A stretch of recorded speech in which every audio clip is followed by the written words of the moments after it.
وزیر اعظم کی زیر صدارت پاکستان انٹرنیشنل ایئر لائنز کے حوالے سے اعلیٰ سطح کا اجلاس ہوا ہے. مزید تفصیلات جانتے ہیں ضمیر حسین سے. جی ضمیر، تفصیلات سے آگاہ کیجیے.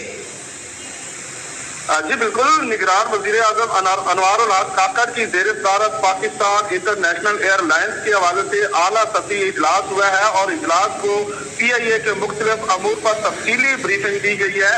اور اس بریفنگ کے دوران وزیر اعظم کا پی آئی اے کے معاملات فیصلہ سازی میں تاخیر پر تشویش کا اظہار جو ہے وزیر اعظم نے کیا ہے. اور اس اجلاس کے دوران وزیر اعظم کا کہنا ہے کہ ملک معاشی مشکلات کا شکار ہے اور قومی اداروں کا خسارہ ان مشکلات میں اضافہ کا باعث بن رہا ہے. عوام کے ٹیکسوں سے ان اداروں کا خسارہ پورا کرنا مزید ممکن نہیں ہے اور پی آئی اے اور خسارے کے شکار دیگر سرکاری اداروں ایس او ایز کی جو ہے نجکاری کے عمل کو مزید جو ہے وہ تیز کیا جائے، یہ کہنا وزیر اعظم کا. اور مزید وزیر اعظم نے اس اجلاس کے دوران کہا ہے کہ ہوا بازی شعبے کے اصلاحات سے عوام کو بہترین سفری سہولیات فراہم کی جا سکے گی.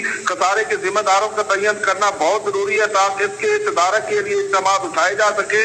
نجکاری کے عمل کی شفافیت کو یقینی بنایا جائے، یہ کہنا ہے اس اجلاس میں وزیر اعظم کا. اور اس اجلاس میں نگران وزیر نجکاری فواد حسن فواد، مشیر وزیر اعظم احد خان چیمہ اور اس کے علاوہ متعلقہ افراد نے جو ہے وہ شرکت کی ہے.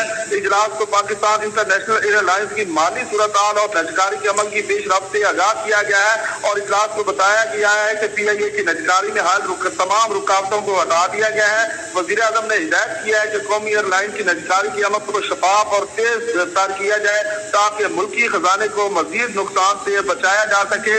یہ آج کا بڑا اہم اجلاس ہوا ہے اور نجکاری کے حوالے سے مکمل تفصیلات جو ہیں وہ فراہم کی گئی ہیں اور وزیر اعظم نے اس اجلاس کی صدارت کی ہے. جی تفصیلات کے لیے شکریہ ضمیر حسین.